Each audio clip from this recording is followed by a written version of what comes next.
One, we're going to call together the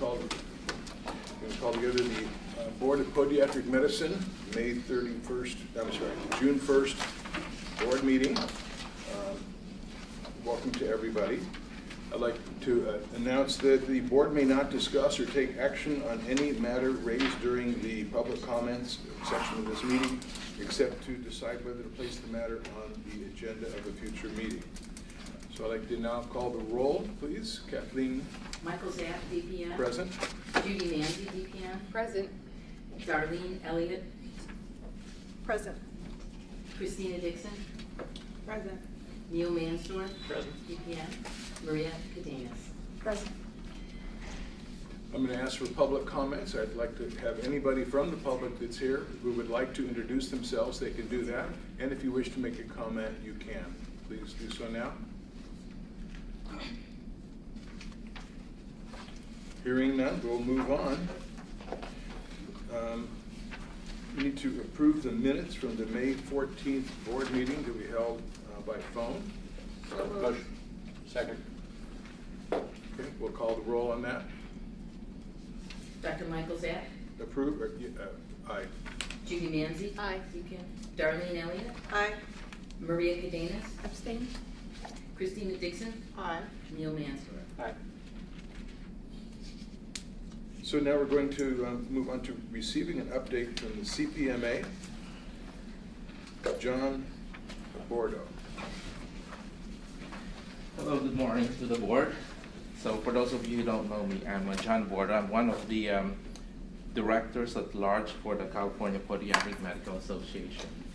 And I was tasked to be here today just to kind of give you an update on the goings on with the CPMA board. So I wrote down a few items here, if you could bear with me. I think the first one that I'm gonna update you on is on the medical issue, me being the chair for the medical committee. So as you know, with medical and podiatry was discontinued from the optional benefit program back in 2009. We had a partial restoration about 2 or 3 years ago for inpatients, rural clinics, EDs, and FQHCs, but not for private practice of podiatry. So we have been working on that one for full restoration of podiatry under the medical optional benefit program. So we've been in conference with the DHCS director, Smiley, regarding issues with TARS and reimbursements. But in March, I appeared before the Assembly Budget Subcommittee and testified as to why it's important to fully restore podiatry, that it's time to do that now. And we had a pretty good positive response from the group. In April, our lobbyists also attended the Senate Budget Committee hearing. Some of the senators, Senator Pan had some pretty good things to say about podiatry. Both of these subcommittees have been pretty well briefed about this issue. As a matter of fact, this past month, May, we were informed that the Senate Budget Committee fully approved the restoration, overwhelmingly approved the restoration of podiatry. So we are now essentially waiting for the Assembly Budget Committee to vote on this one. And as I speak, we are in the process of sending letters of support for full restoration of podiatry to the Assembly members. So that's where we are at this point. It will just, it's just good for patients and increase access to podiatric services. And I just want to remind you guys that when they discontinued the service, it wasn't the service that they continued, it was the service provided by podiatrists. Because if the podiatric services is provided by an allopathic or an osteopathic physician, they still get reimbursed. But if it's a podiatry, so it's such the disparity. But at any rate, that's where we are at this point. And we're hoping that before the HOD that we'll have some good news in terms of final approval. Secondly, as you know, we have this, we've been working with the California Osteopathic Association. We've had this memorandum of understanding. CPMA recently met with our COA counterparts, and a few items were discussed. Number one of which is that the COA is opposing the physical therapy bill. I think that's the AB 2423 by Assemblyman Holden. and that is the bill that essentially establishes the Physical Therapy Board of California, which will oversee all physical therapies. But the main issue is that it will do away with the provision to have like a doctor's order or for the patient to be seen prior to extending physical therapy services. So right now there is a maximum of like 45 calendar days or 12 visits, and then they have to be reevaluated by a provider. And then if there's still a need for physical therapy, then they could continue. But this particular bill will sort of do away with that, so which means that physical therapy service will be in perpetuity, will be forever. Especially for children with special needs, they will do away with the need for them, the requirement for them to be seen at the regional center, to assess if they still need to continue with physical therapy. So, not that the COA is opposed to access to physical therapy services, but it's just that you just can't have physical therapy forever. So that's one item. The second item was there was talk of forming our sort of like our own radiology branch with the CMA, the COA, and the OPSC. As you know, the dentist has their own radiology branch.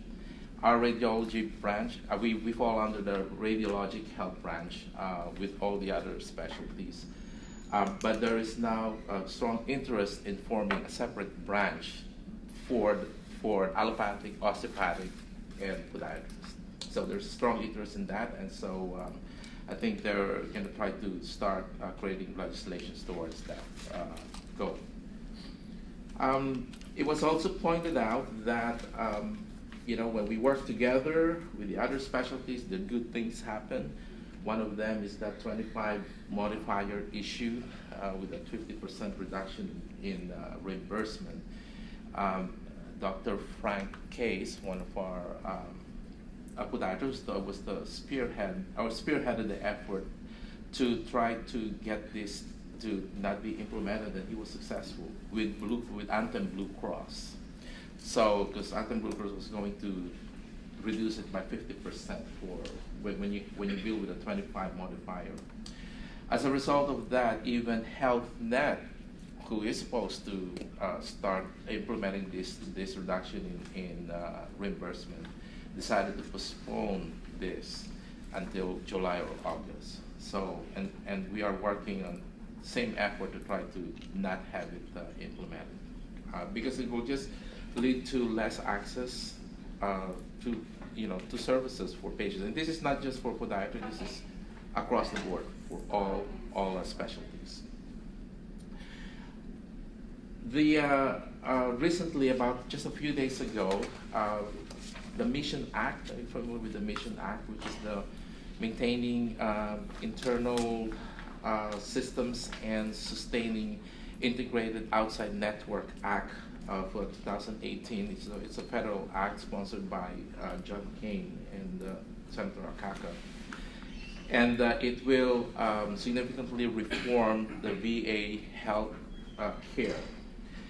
This was recently passed, but the good thing about it is it included language from the VA Provider Equity Act, which puts podiatrists in the VA system in the same pay band as that of the osteopathic and allopathic counterparts.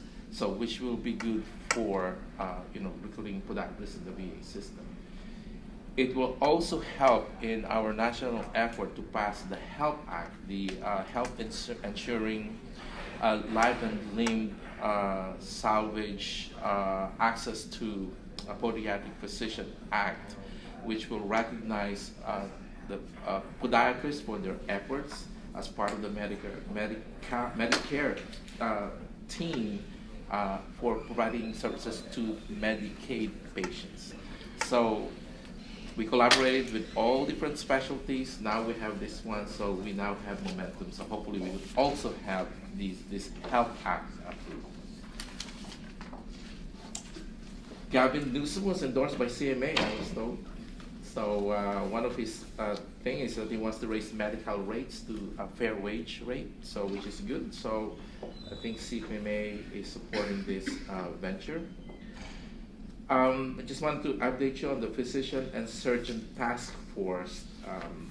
The task force already completed the residency reviews that show that the podiatric residencies are actually comparable to that of the allopathic and osteopathic residencies. Okay? So the next step now is to have our students from the two schools take the USMLE. I know that the Western students in the Pomona are scheduled to take that sometime next year, so we are awaiting for the administration for the CSP and the Samuel Merit students to let us know when they're planning on having the students take that. There was also a recent announcement from the APMA about the very first joint task force of orthopedic surgeons and podiatric surgeons convening in Chicago, which is good. It's really good, except that it's not really the first one. The first one is we're doing it right now with CPMA and the COA, the California Orthopedic Association with the CPMA. We're convening right now and working with them. So, but it's good that they're doing this on a federal level, national level. And we had the Legislative Leadership Conference in April, and one of the discussions centered on the AB 3087, which is this bill that would create this commission of appointed individuals with the task of what they could arbitrarily reduce cost, healthcare costs in terms of reimbursements to providers across the board in California. And this was soundly defeated in the Assembly, so that was good.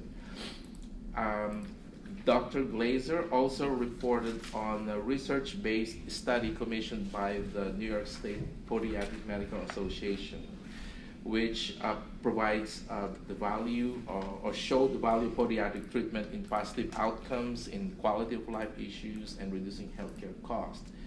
The New York State Association has plans to take the findings from the state to the national level, and the CPMA will support this effort when the time comes. And last but not least, we're going to have a new CPMA logo that will be unveiled at the HOD, and I was told to keep it a secret, so I just want to let you guys know.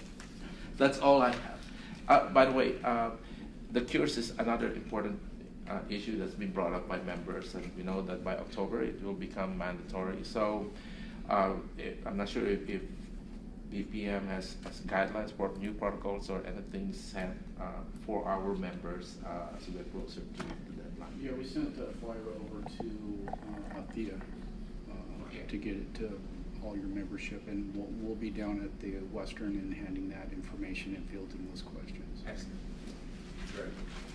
And that's all I have. Hey, John, I have a question about the USMLE. So that, the Western students are going to take it, and that's part one, right? USMLE part one is what they're going to take. And same with our Samuel Merit ones. So, to extrapolate that out, actually in their fourth year of training, the allopaths take the USMLE 2. And actually, the USMLE 1 is way harder than the USMLE 2. And so my question is that going to be also what, are they going to take both parts, or do you know about what the discussion is regarding? No, nobody has mentioned 1 or 2, okay. But definitely the USMLE 1 is the one that we're talking about. A good clarification will be from Dr. Stephen Wan and Dr. Cornelison. We could contact them and ask them specifically, but I understand where you're coming from, because there's usually step 1 and step 2 that they have to take. But the important thing is that we need to get our students to start taking the test. Right. And that's the only way, especially with COA, that's the only way that they would recognize all these efforts that we're doing. There was talk of taking the foreign medical graduate exam. Is it just going to be this approach now? Well, the foreign medical exam now, though, is so is so different than, because all the Caribbean students take USMLE 1 and 2. Yeah. So it's sort of like fallen off the chart, you know what I mean? Like, they don't even do that so much anymore, It's unless the- you've gone to school someplace else. It's still a USMLE that. That's right, it's yeah. the standard. Any other comments or questions? Thank you, Dr. Roberto. Thank For you. a very informative Thank you. discussion. Right, back to our agenda. We're going to do the executive officer's report from Mr. Naslund. We're going to start with Andrea Damien talking about the licensing program.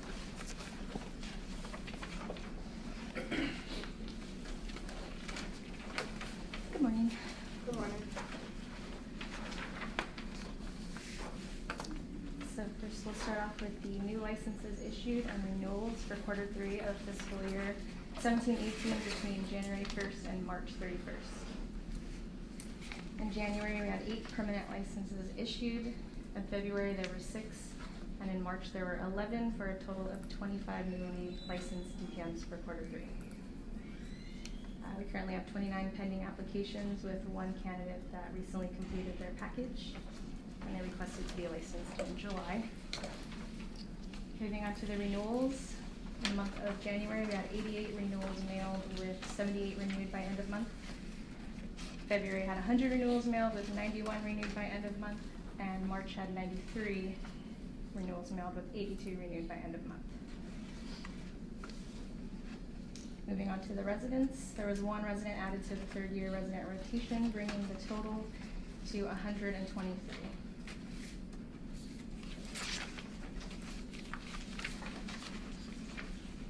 I have a question.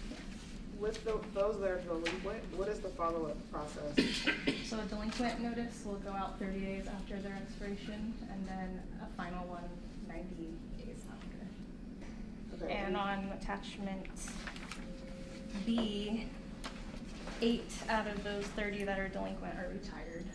They're put down that way. Is that the average number that are not renewing because of retirement that is consistent, or is this a growth?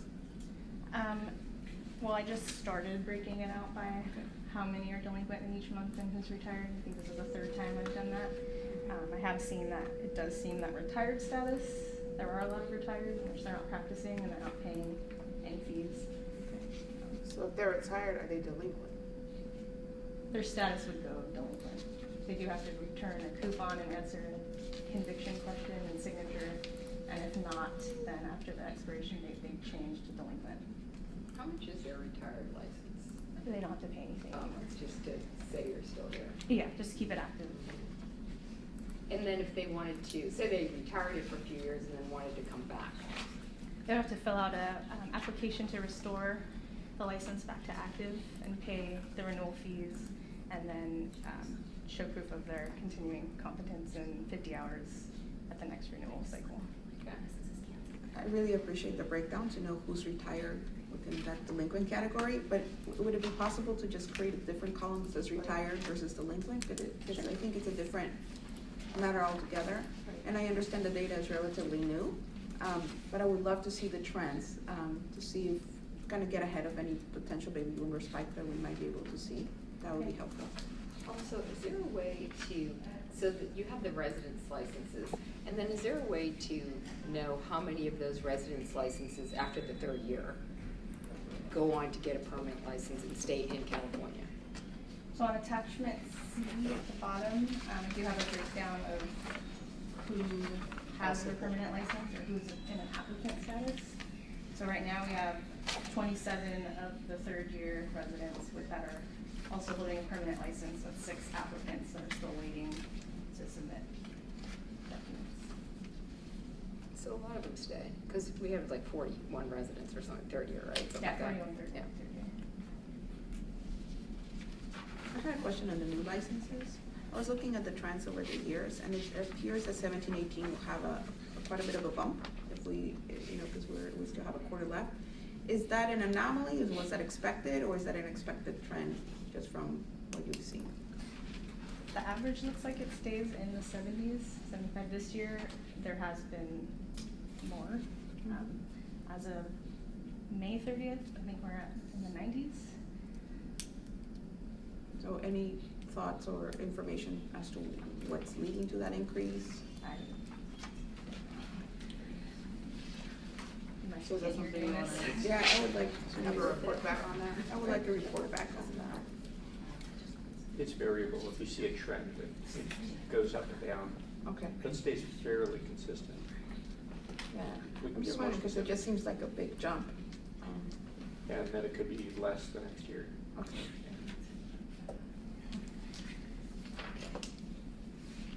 I think the question is it related to more residents coming out or people moving into the state? I think to the question around, you know, efforts to get more licensees into the pool. I mean, is that something that we're seeing? Because it does seem like it's, because you said that there's 90 now? This year, so far. Right, this year so far, which is, you know, 15 over what we had last year. And that's only through May, right?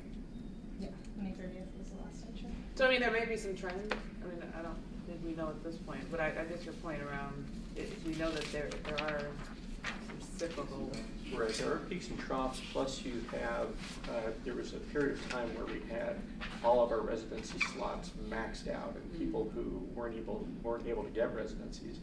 So right, as of this year, all the residency positions, we had, I think, a few vacancies. So when you've maxed out everything, you're gonna have everybody graduating, there will be more practitioners, and 3 years from now, where we have some open residency slots, we might see that decline a little bit. So there's a variability, but I think we'll see that it averages. Okay. I just think we want to see if there's any correlations between what's going on in other places. And if we can use that information to help inform something else.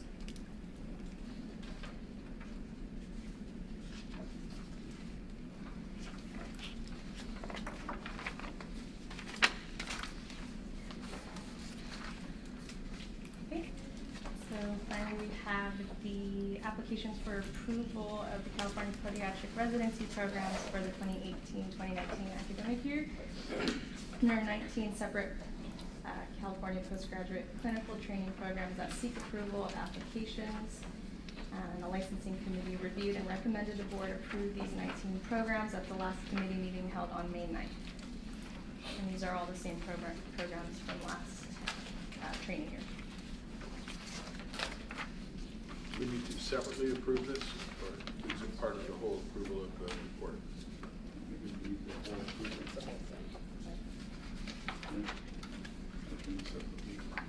Well, I'm looking at the agenda and it doesn't say discuss and possible action on program applications. So effectively, you would be approving the report, but not the applications themselves. Unfortunately, when I look at the other items here, I see, you know, reports, and then I also see discussion and possible action on separate items within each report. So I'm thinking that these applications would need to be noticed for approval, for action We on should need a them. motion.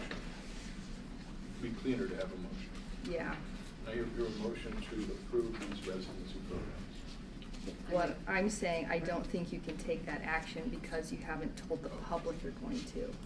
So this was just the reports for almost a receive and file, so it would have to change on the agenda. Yep. I would argue differently, because the board book is published, and on the header of 6A, it says review and approve qualifying residency programs. Well, we could hang our hat on that. Because you do have the recommendation, I agree.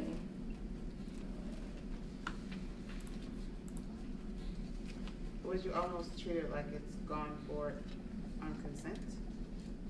Because it's a part of the packet from the committee?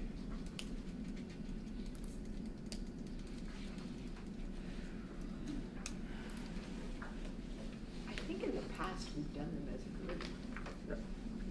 Done all of the reports as a group Or or done?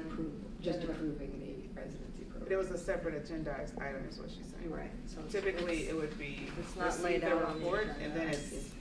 take action on the approval. I think it's typically cleaner if you have the action item listed on the agenda.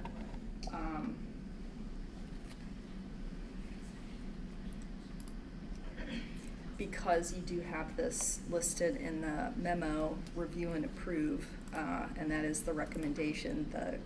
The board could take action on the recommendation. And I don't think you'd be in violation because there is at least that notification. In the future, I would definitely add it to the agenda. I mean, I know that on some level, we need board efficiency, but also these programs are relying on board approval, so we need to get moving on this. So let's go with the memo recommendation to approve and take a motion. So I'll make a motion to approve the recommendation of the qualifying residency programs as put forth by the licensing committee. Mansdorf, second.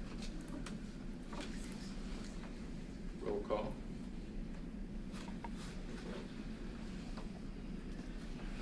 Dr. Zapp, Approve? Dr. Manzi, Aye. Dr. Mansworth, Aye. Darlene Elliott, Aye. Christina Dixon, Aye. Maria Cadenas, Aye. Aye.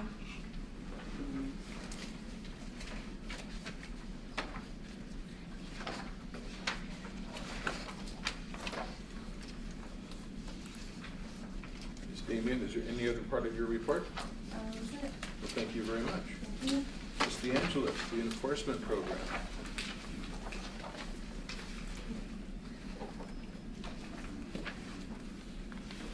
Good morning. I'm going to start with the enforcement statistics, which covers the third quarter of fiscal year 17-18, which is January through March 2018. The first group, attachment A, covers the complaint data. 32 complaints were received. This is a decrease from last year of 24%. We have an average days to close or assign a case at 9 days, which is within the DCA target set that meets it. Moving on to investigation data, and that is attachment B. 29 desk investigations were assigned and 32 desk investigations were closed. Desk investigation processing time continues to drop. Julie Brown is in the house today, and she does an excellent job on processing our complaints at a desk investigation level, which helps our statistics quite a bit. Because as you can see with the field investigations, those are continuing to grow in the processing time. 5 investigations were assigned to the field during that quarter. 9 field investigations were closed, and there's a 28% increase in field investigation processing time over last year, third quarter, although it's been a bigger spike from this last quarter to the current quarter. The average days to complete all investigations, including desk and field investigations, were at 289 days for the third quarter, which is the highest I've seen in maybe since I've been doing this reporting, which is well above the DCA target of 125 days.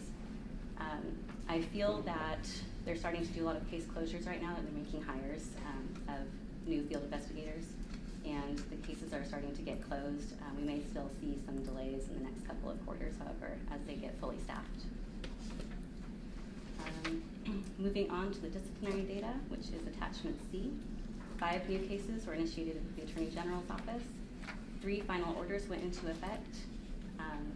The average days for the final orders for the third quarter, 1,197 days, which is again well above the DCA target set of 540 days.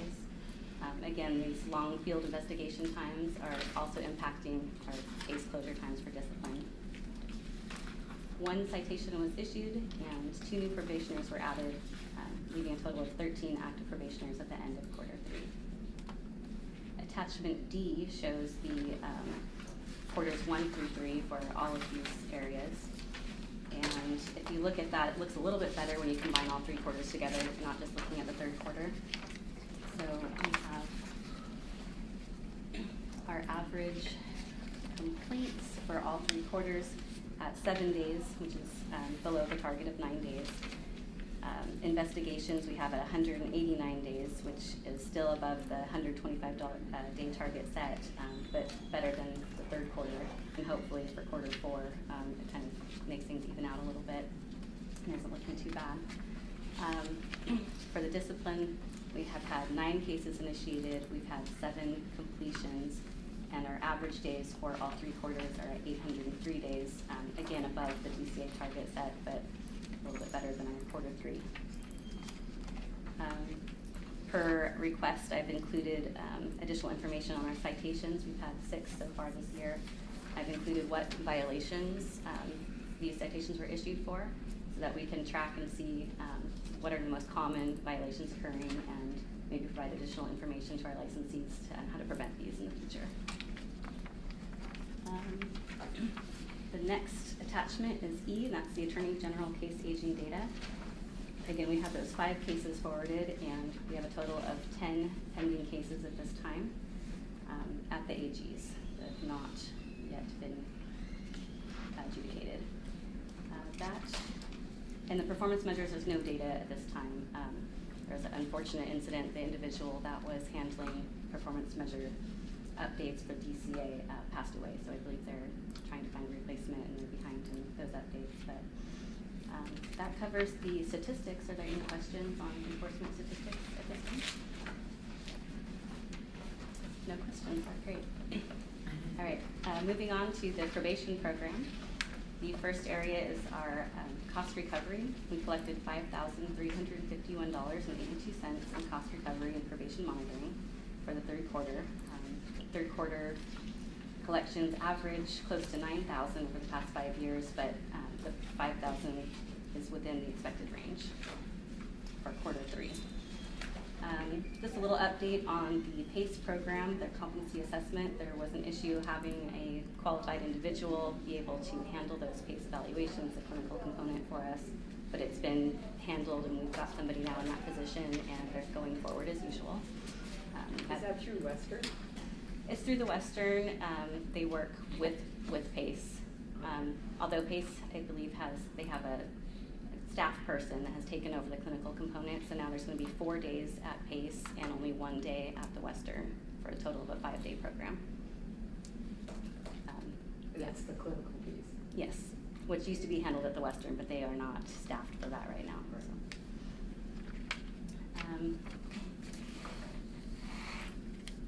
So that was it for the probation program. Any questions on probation? So how many people we have doing the probation right now?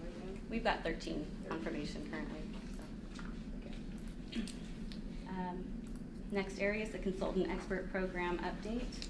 I provided a copy of the survey that was sent to our consultants and experts, and we've looked at that data and are going to be making some adjustments to our program, having more communication with our consultants and experts, providing them feedback on the reports and so on. And we're also looking into possibly upping the expert pay to be concurrent with medical board expert pay.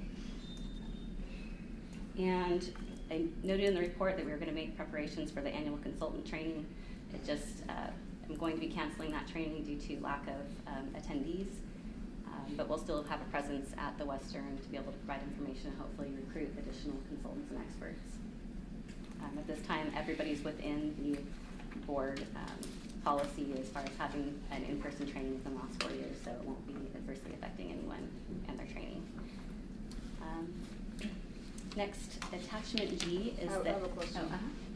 So with regards to any changes that will be made to the program, will you look for ways to facilitate just feedback from the consultants and experts prior to anything being finalized?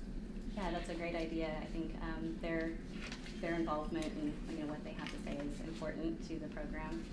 Also, would like to discuss it with our Attorney General liaison, possibly investigative staff as well. They review a lot of this with us to make sure everything is consistent and accurate.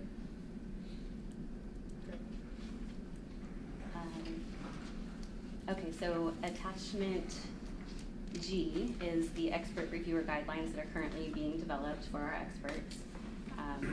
Their medical board expert guidelines were used as a base. We're not completed with it yet. There's still some additional reports we have to obtain from the AG. We want to get good quality reports to put in there as examples. There's a few additional questions we have, but it should be done in the near future. I believe that expert guidelines will hopefully be ready by the next board meeting, a completed copy. Will this be something that's put on the website, or is it just gonna be at request only kind of? I believe we've been cautioned about putting this on the website, so it may just be something that we now have access to a cloud drive where we can put large documents and send it out by email link to our consultants and experts. They can have a copy of it, but it may not be public. I believe that was the council to, you know. Are there any updates in particular or items that you want to specifically call out for the board to make note of? Not really. I think during committee we kind of covered everything that was necessary unless the board members have questions regarding what the material. I know the copy I provided still has a couple questions and the comments on the side that's not totally finished, but it's not necessarily it's more legal questions. The reviewer guidelines are policy, they're not regulatory, correct? Right. Okay. So to change them, we can change them on the fly with approval of the board. I don't even know if we would need to have the board's approval to say now we have these extra guidelines. I'm not sure if it's something that has to be voted on or if it's something that we can create internally. I'm unsure on that one.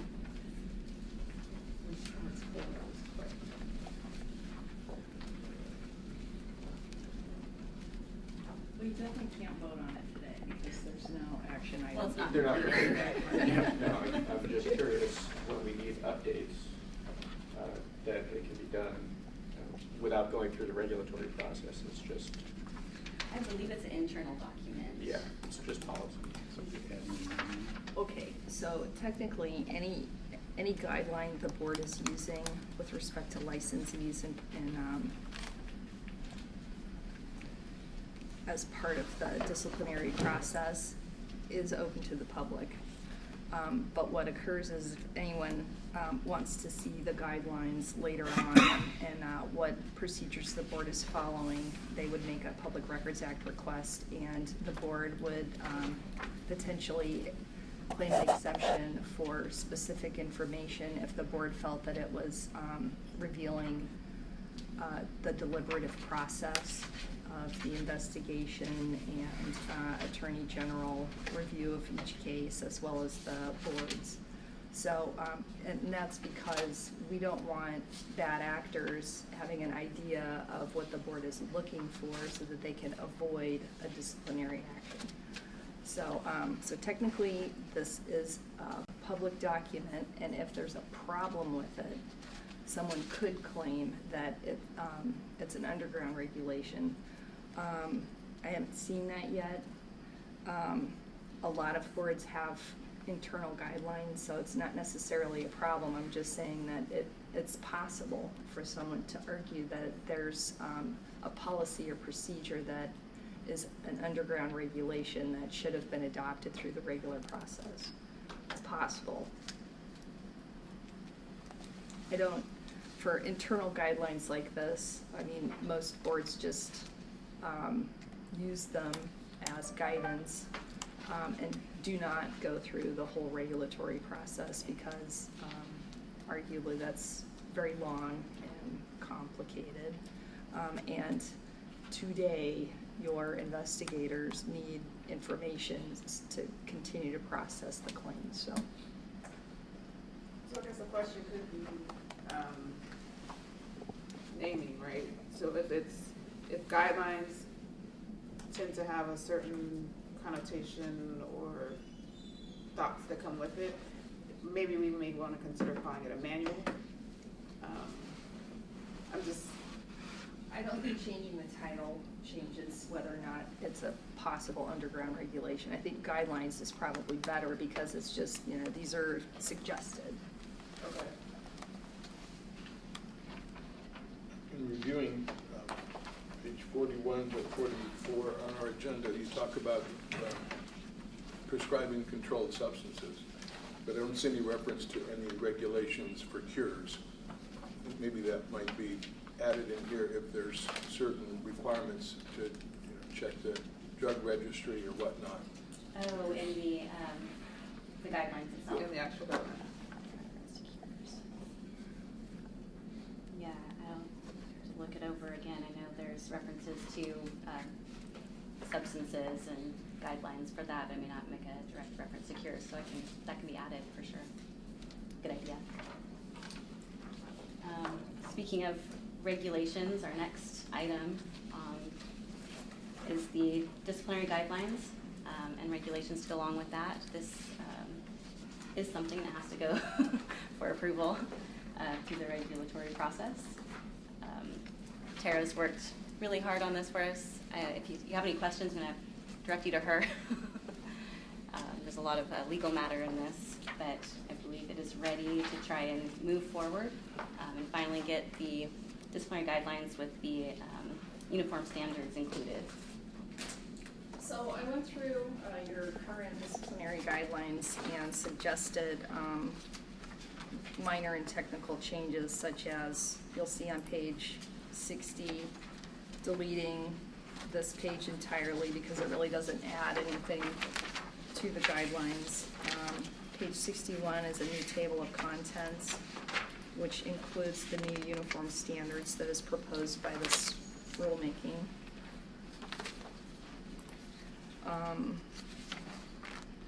Made other changes in here. I tried to leave a popcorn trail for everyone, and primarily for those of us who are going to be completing the rulemaking package itself, such as the initial statement of reasons, so we have an idea of, why these changes are being made, but it's also instructive to the members so that you understand why this information is being added or deleted. So if you have any particular questions on the comments, please let me know. But definitely some of the bigger things are controlled substances, partial restrictions on page 67 and 68. I've included the cannabis recommendation statutes under the Health and Safety Code and the Medical Practice Act, because those are new since the last time the guidelines were put through the process. This language is modeled after the medical board's language with some tweaks just to make sure that it's literally following those code sections. Did you have a question? So the inability to prescribe for cannabis, but you have to refer them to the physician who can, that applies equally to the osteopathic and medical boards?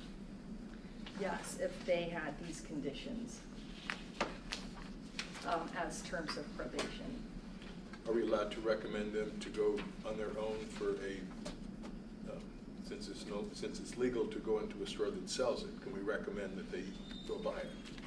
That's the point. If you've got a controlled substance term It's no of longer probation. controlled though. Well, it is for medical practitioners. If they're coming to you for medical advice about the use of cannabis for medical treatment, then it is a controlled substance for that reason. It's still, a Schedule I, even though California has legalized it for recreational use.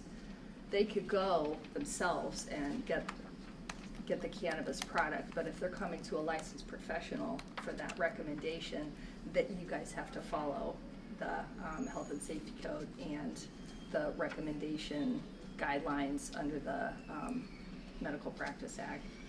So technically, if we say to Mrs. Johnson, why don't you take some THC cream for your Achilles tendon, that would be a violation. If you have a term of probation. You're on This probation. is Yeah, specific it's to just- probation. just- Okay. yeah. Typical practitioner. So you've got a controlled substance violation, you're being disciplined for it, and we're restricting your ability to recommend to patients. Okay. Other sections I've just moved around. On page 69, you'll see a lot of your current substance abuse provisions. So now those are being moved and tweaked to conform to the uniform standards.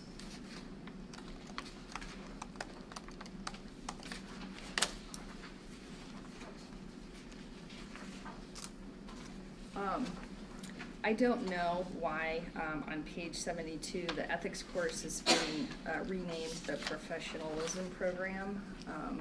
That wasn't one of my changes. If you have any questions, maybe Bethany can answer that one.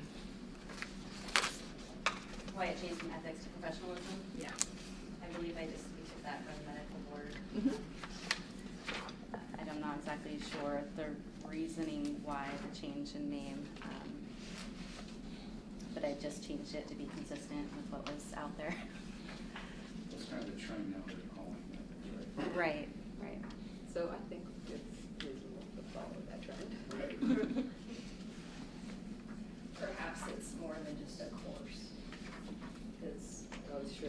essentially, it's larger than that. Maybe there's several days or activities and training to make it a program.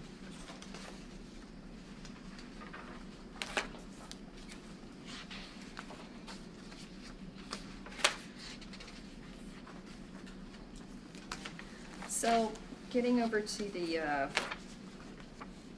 major substantive changes, the uniform standards start on page 85.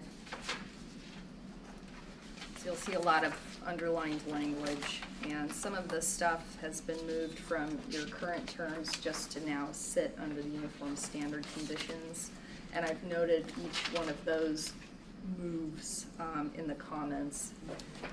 If it's not a move, it's being added. So what I've tried to do is follow the uniform standard language as closely as possible, because I think your board attempted to incorporate the uniform standards several years ago, and you weren't able to get it through the DCA process. You couldn't even get it to OAL because you weren't following exactly the language.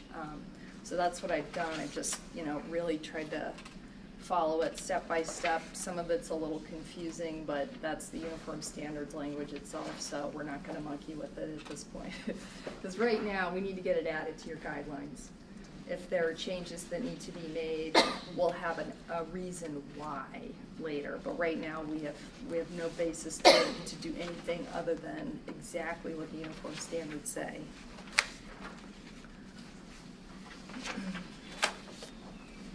So I do want to make note on page 88, you've got biological fluid testing. All of that information is also part of the uniform standard numbers 4, 8, and 9.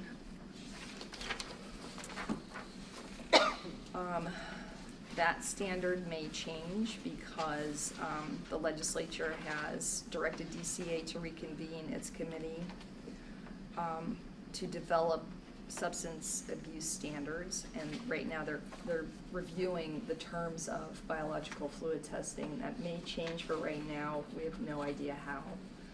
But at the very least, we need to get this information in here so that you're complying with the legislative mandate to have the uniform standards. If they change at some point, then we can just update the this condition itself. But the proposed regulation section itself does incorporate and refer to the uniform standards as currently in use. So if there's a term in your guidelines that is wrong, the uniform standards is controlling. Okay. I just wanted to make that note. Nothing has changed at this point. We have no idea how they might change it, so that's just possible.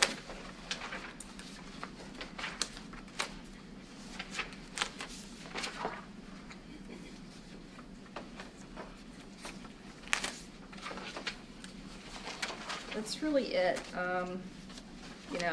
As we're putting the guidelines through the intense review of pre-review and initial analysis at DCA Legal, we may identify a couple other tweaks that need to be made, so this may come back to you, but at the very least, I think the majority of this is ready to start moving and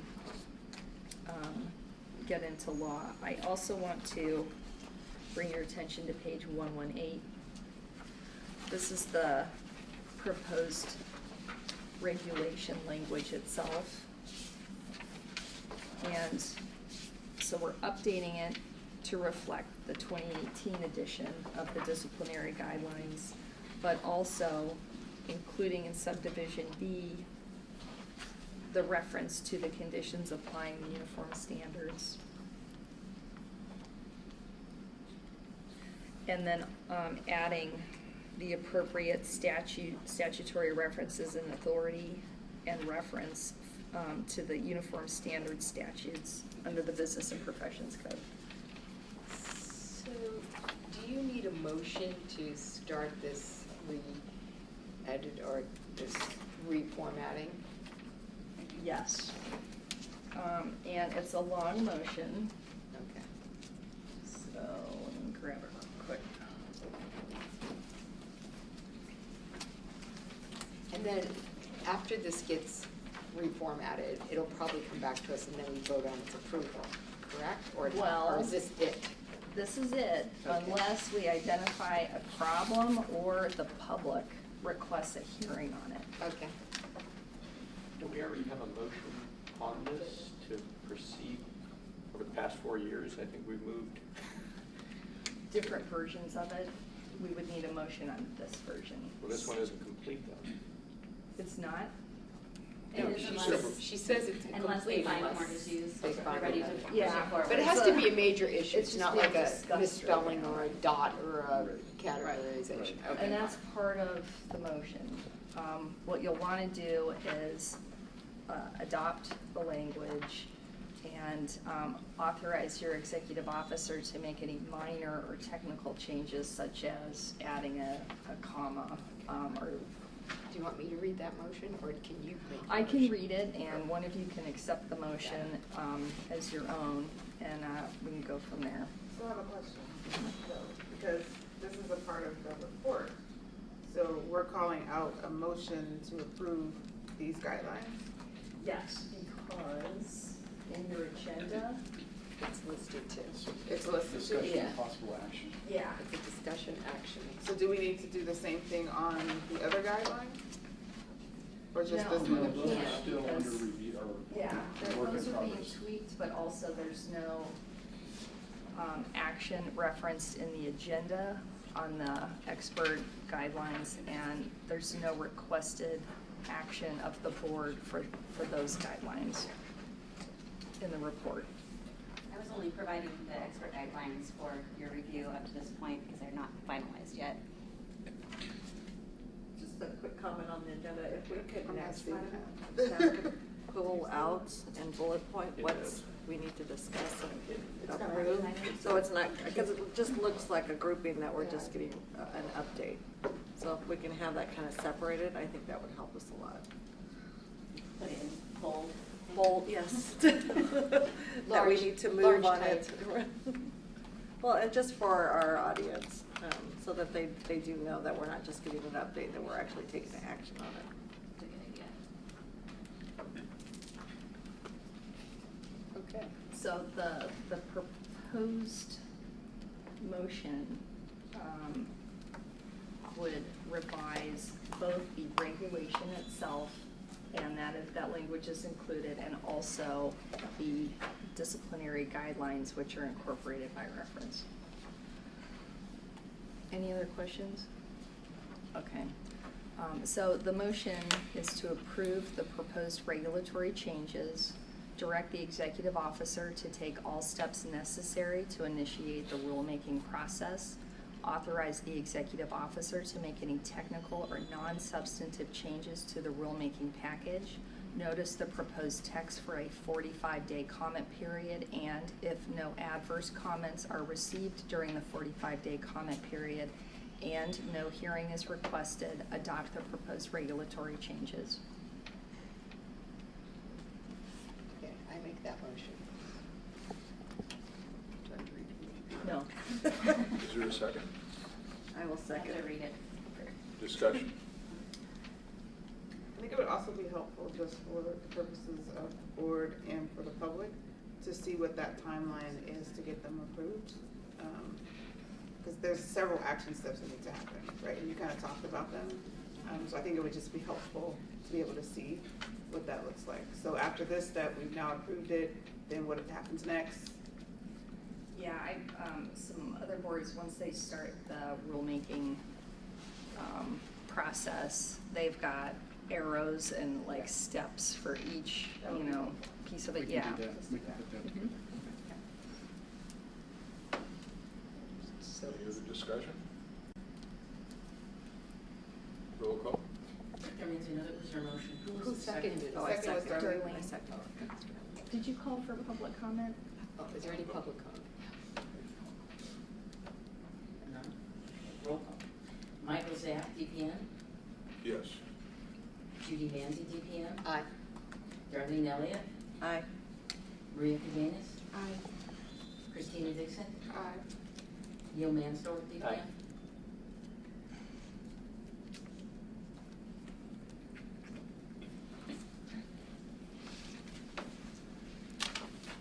All right, well, that's exciting. We're finally pushing the disciplinary guidelines forward. There you go. Hopefully it'll walk that a I like hitch. it.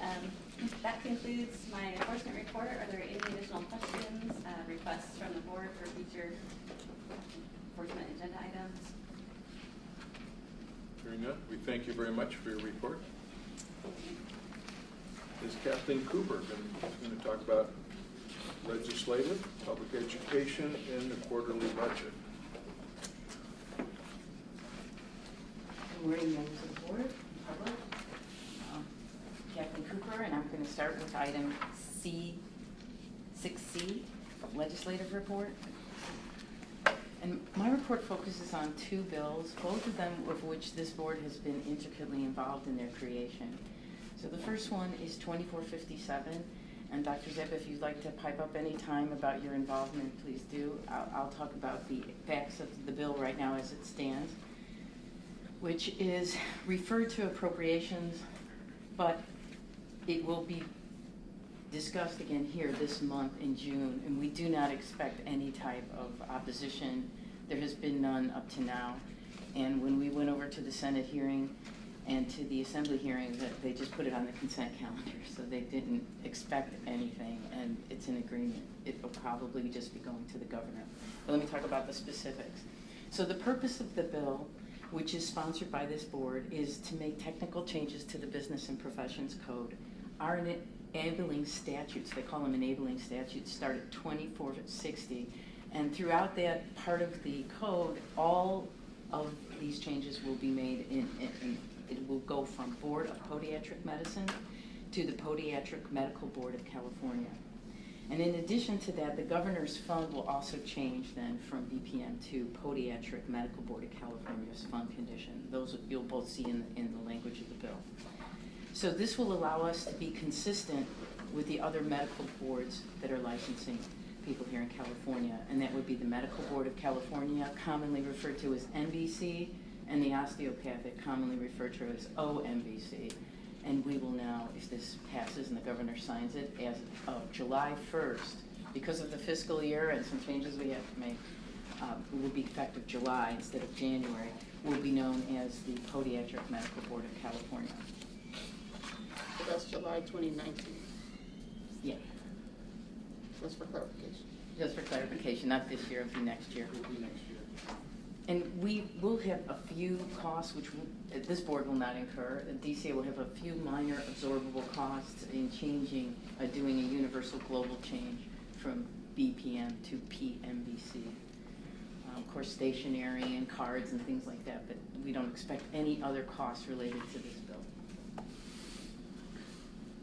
So what we're gonna do is go through, we're gonna exhaust all of our resources, all the printed material until we're totally out of it, and then we'll go ahead and rename it and do all that. Also, the July 1st implementation date, what that did is saved us a lot of money because it's not gonna be an emergency for the IT staff at DCA come January 1st to jump on that and make that change. It gives us time to roll this out, which is another cost savings measure. So that's how this kind of bill pushes through as we present it and have the cost savings there. So given that this is a pretty significant change, right? I would like to see the plan for that, and just making sure that there's an education component to the public, you know. Right, as the bill goes through, we're gonna work. I mean, on once that it's from- finalized, I'm saying, Yeah, if all exactly. things go There's a well. health plan, we'll develop that with IT, with outreach, so there's gonna be. I'm saying as the board, I think we would want to see the plan Sure. before it's finalized. Okay.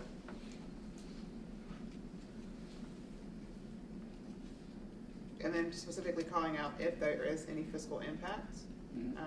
we would want to see that as well.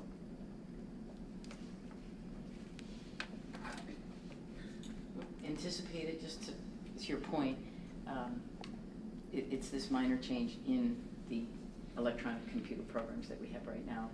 It will be printed in 2020 correctly, and everything should follow suit with absorbable financial changes, so says IT, but we don't know what they are yet. But thank you for bringing it, because it is a big deal with a bill like this. Will there be an impact? We haven't seen it. Any other questions about 2457? Okay. The next bill is SB 1480, and I would like to read what I've got here, so on the record, if anyone has any questions about what's happening, I make sure to hit all the points. So, SB 1480, among other technical and clarifying changes, makes amendments to the Business and Professions Code, specifically to Section 2499.5, which allows for an increase in unscheduled fees and a temporary increase in the biennial renewal fee. Certain unscheduled fees have not been adjusted for actual costs of providing this service since the 1980s. The unscheduled fees need to reflect the actual cost to the board for providing the service. Updating the unscheduled fees will allow for the following. The application fee for a certificate to practice podiatric medicine will be set at $100. The duplicate wall certificate fee at $100. The duplicate renewal receipt fee at $50. The issuance of a residence license at $100. And the fee for approval of continuing education courses at $250. Should the proposed legislation become law, it'll be effective January 1st. As to the biennial renewal fees, for all licensees, this has remained at $900 or $450 annually for over 15 years. Today's current biennial renewal fee does not reflect the amount needed to maintain an independent board and the required reserves. As far back as 2012, the board requested that the biennial renewal fee be increased to provide for the required positive projections in the board's fund condition or operating reserves. Since that time, the board has been seeing a continual drop in the amount of reserves. Based on the latest available information regarding the expenditures, revenue, and reimbursements, the board's reserve will begin to show a negative amount as early as the next legislative cycle. The board's responsibility is to maintain a positive reserve fund. The matters impacting the situation include increases in costs incurred from the Department of Consumer Affairs, increases in investigative costs and enforcement costs, and increases in salary and wages. Should the board be allowed to have this temporary 2-year increase of $200 per licensee or $100 per year, and there are 2,197 licensees in current active status, the increase in the fund condition will be no more than $439,400. This amount will at most increase the reserves up to 5 or 6 months in operating costs. Prior to the board's next sunset review, the board's financial situation will either have improved whereby there may not be a need to continue with the temporary increase, or perhaps it may be possible to better identify a more specific amount that will keep the board in compliance with the requirements of the maintenance of a positive fund condition. SB 1480 would adjust specific fees administered by the board to allow it to maintain the required fund condition levels needed to operate as an independent board within Department of Consumer Affairs in the state of California. So this has been coming for a while. I know that people who have been serving on the board probably remember the other times when we tried to get this. So by law, we must maintain a positive reserve fund.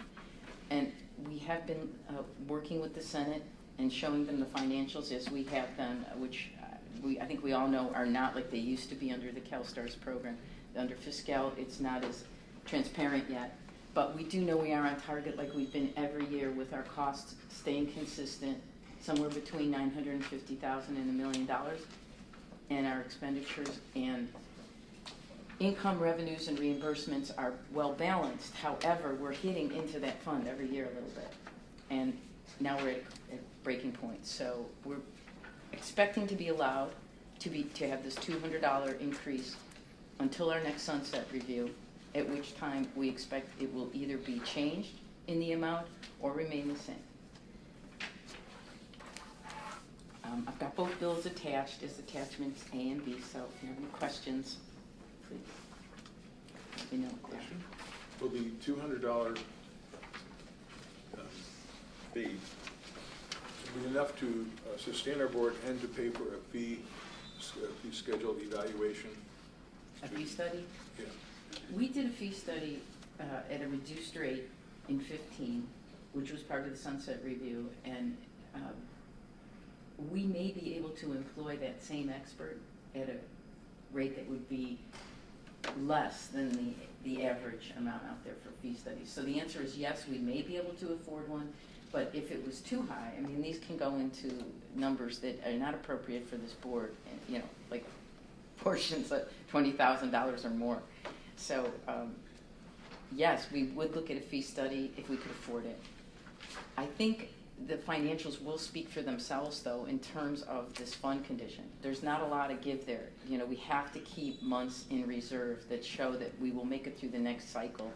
Or I believe the governor and the fiscal people at the Department of Finance will force this board into a different situation rather than having a board. It'll be, maybe it'll be a bureau, maybe it would be something else. But you have to be able to stay independent under the law of the governor. So would your recommendation be for the board to consider doing another fee schedule assessment as a part of the sunset review? I wouldn't recommend that yet because Fiscal may have abilities that we don't know or give us enough information that we can extrapolate out a healthy fund condition, at which time the 200 would put us in a position where we can go for another 4 years or something like that, maybe even to the next sunset. Because we will then have not $500,000, but close, and that will give us that, we will meet that obligation of having a positive fund condition. As long as it stays positive, it doesn't have to be for 12 months, although best practice is somewhere between 6 and 12 months. We're still not going to be there. But at either September or December, I believe we will have the fiscal information we need to make that decision. And that'll be your decision about 2 years from now. So this is all very good news.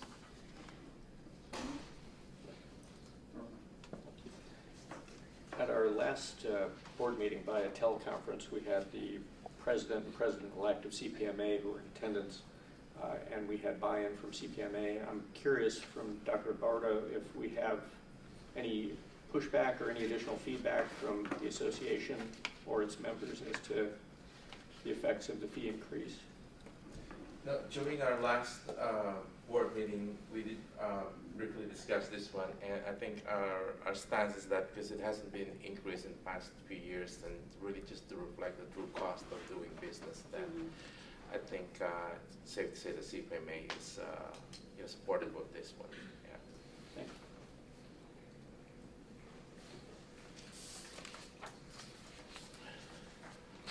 So we remain in support of both of these, as we've said in the past. I'll go on to. So is there a need for a motion? Because I think in the agenda, you have it where it's take possible action. So are you requesting action to be taken? No. Or is this just a report?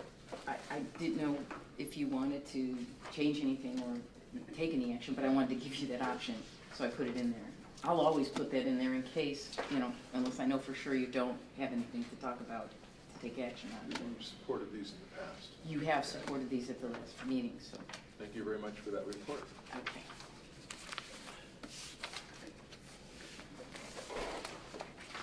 Public education.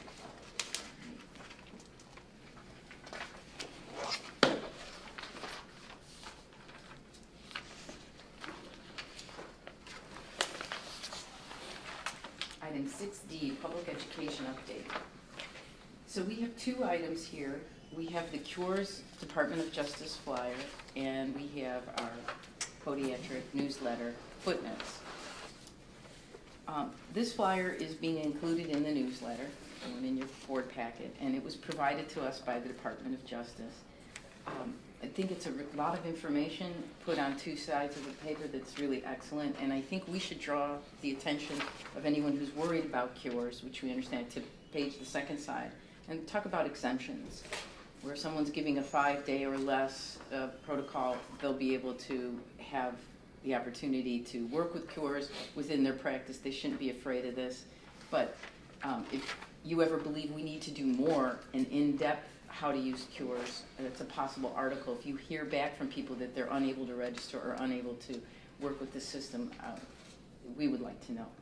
But getting to the idea of where this has gone, this should be available at your Western Foot and Ankle meeting. We've sent these to Althea at CPMA, and we expect them to be there. I don't know if they'll be at our booth or if she'll have them somewhere with her materials.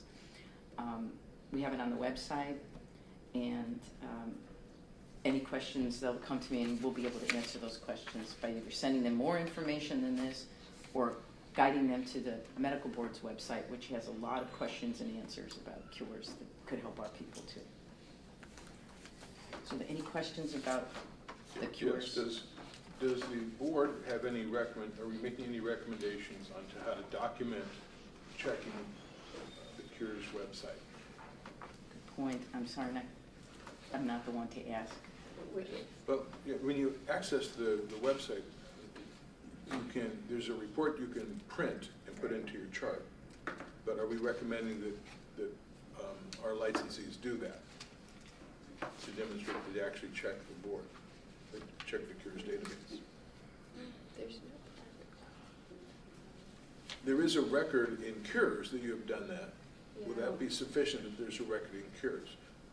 It's a good point. Yeah, it's a good point. Well, the thing is too, you have to understand, if you're, say you're in the surgery center and you're at the surgery center and you just did surgery on someone and you go and prescribe a 5-day post-operative painkiller, you don't even have to go to the Cures website in that case. Say you're in the emergency room department and there's an emergency going on, and the guy's in a lot of pain or whatever, and if you prescribe it like right there, you know, once again, that's not a documentation you need. I think, from my standpoint, when I see them in clinic and it's 6 weeks post-op and they're still asking for pain medication, that's a problem. You need to make sure everything's well documented at that point, you know, I think.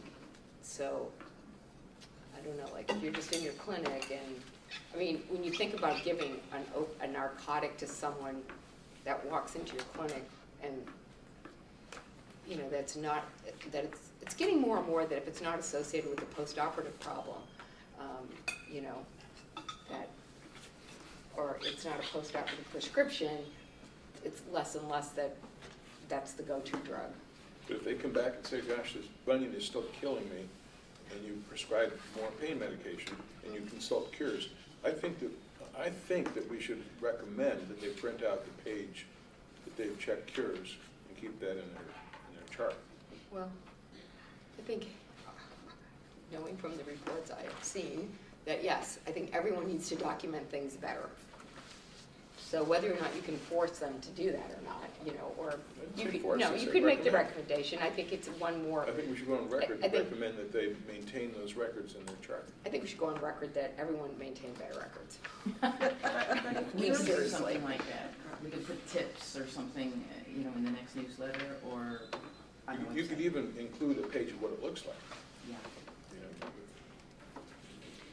I you know, not being in the field, just from a concern that I would say is if the system is going more electronic and paperless, and Cures already is providing an electronic record of that, what would be the benefit of having a printed sheet versus later on they can always sign into Cures and then print it when they need to prove that they've done it?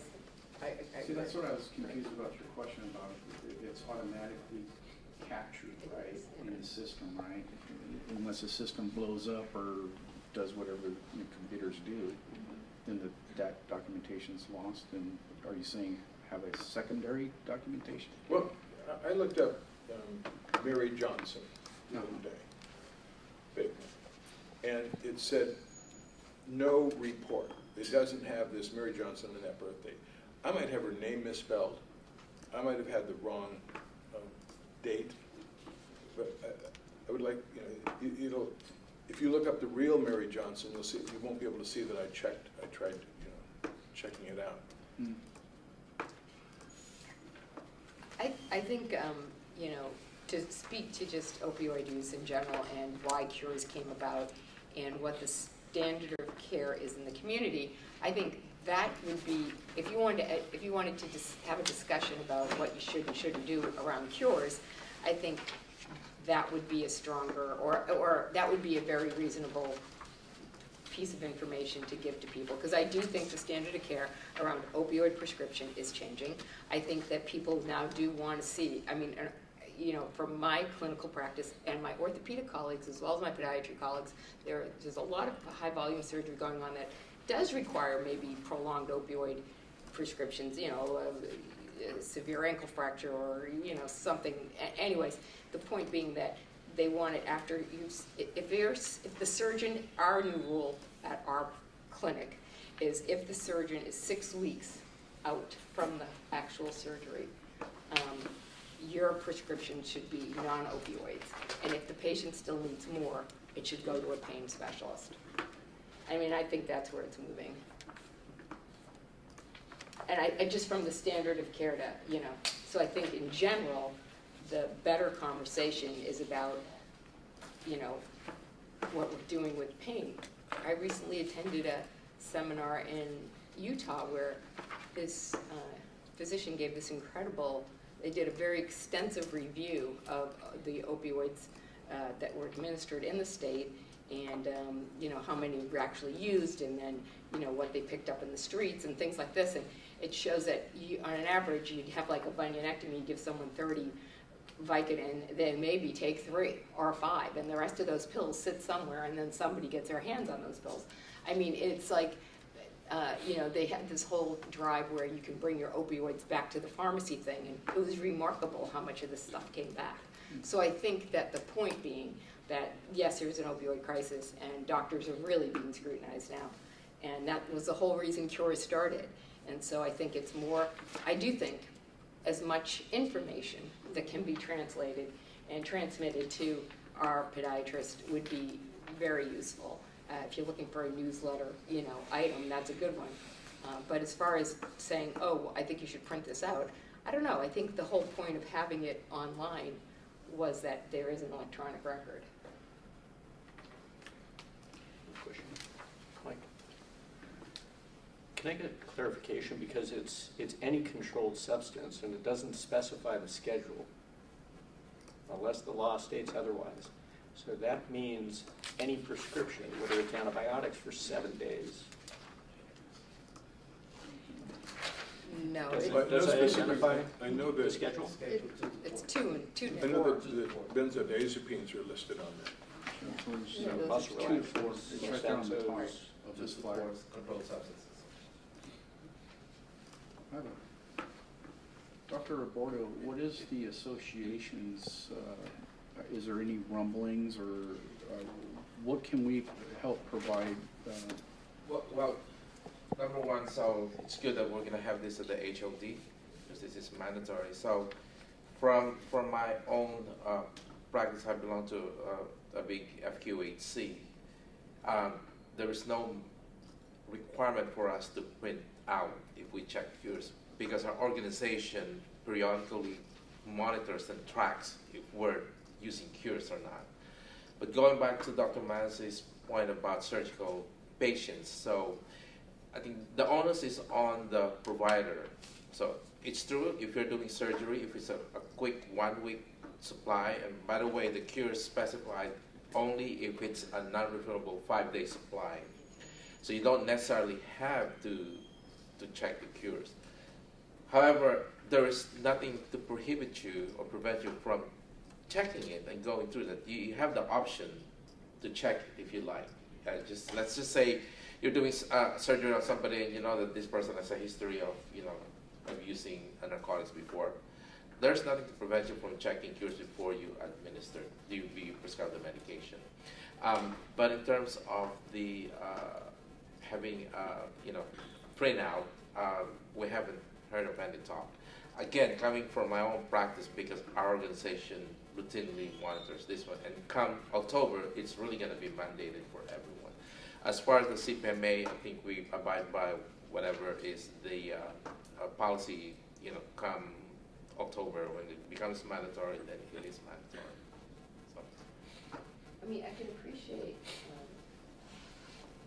the concern, because some of the disciplinary things we see, sometimes involve opioid, although we've yet to see a cures violation, obviously, so I'm not sure. Actually, there's no private cause of action for prescribers' failure to consult cures. And That's important, because you would want someone coming back to you saying, you didn't check the cures, you're the cause of my drug addiction. Exactly. And I'm gonna sue you personally. Right. So I think what that means is you only have to worry about regulators and licensing people, and not people suing you for failure for to. their addiction. Yeah. So I have a question.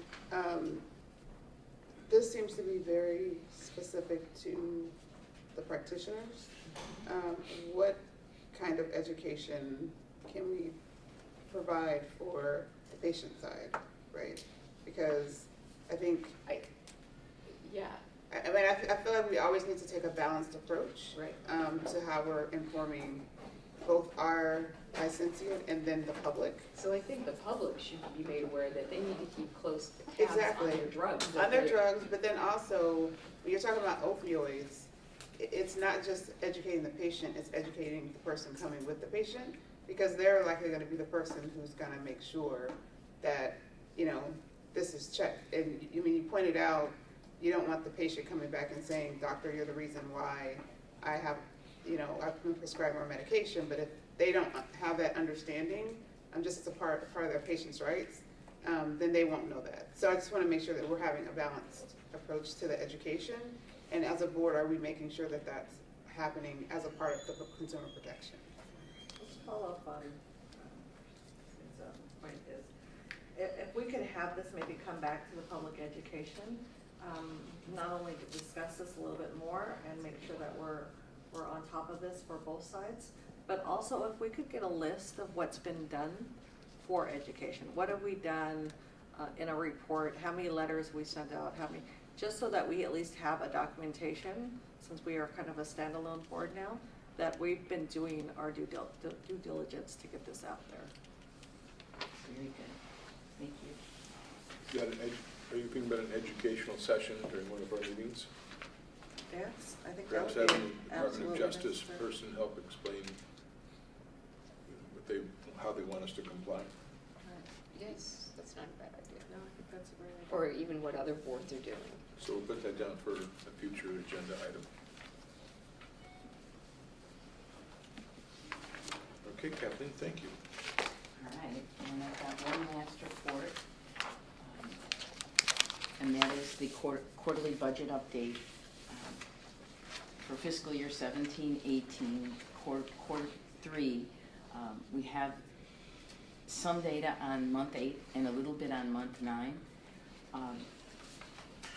I'd like to assure you that I'm not used to the codes or the source codes here, but I wanted you to see what we see. And if you look at the bottom line, you'll see that we have the same balance we've had every year. I'll go to month 9, I'll go on page, well, it's I think the last page of month 9. I think for point of clarification, given that there are several different types of fiscal years, when you say fiscal month 8, which month are you referring to? Mark. So can we just spell that out for Okay. future reports? Okay. So this is for March 2018. Yeah. Now, whether these will remain accurate numbers when we start giving our feedback, I don't know, but I believe they're in the ballpark.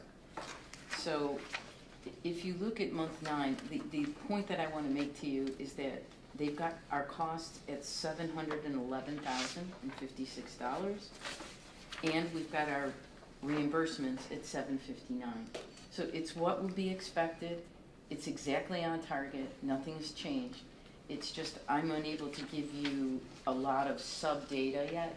So then just also for the record, you're referring to handouts that you provided to the board at the meeting and not what's in the board packet? I believe Joe emailed you, and it should be in this board packet, and it's on the web. Okay. So I have a document that looks like this. It's fiscal month 8, and there's also fiscal month 9. So I'm going to go to 9 because it's more accurate. Okay. And as I say, if you go to the last page of that report, you'll see the income at about $750,000, all the revenues. And you'll see the page before it shows all the recorded expenses at $711. That would be the second to the last line if you're going left to right.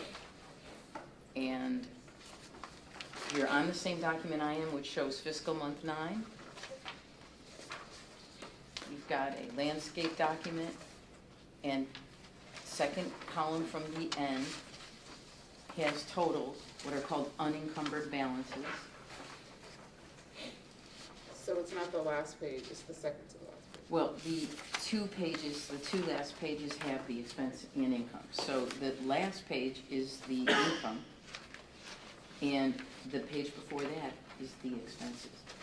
So you can see you're actually in one month looking at more income than expense. But I don't know if that will follow through when we do our full year. And as I say, I also can't speak to specific line items because I don't have attachments as I've had in the past.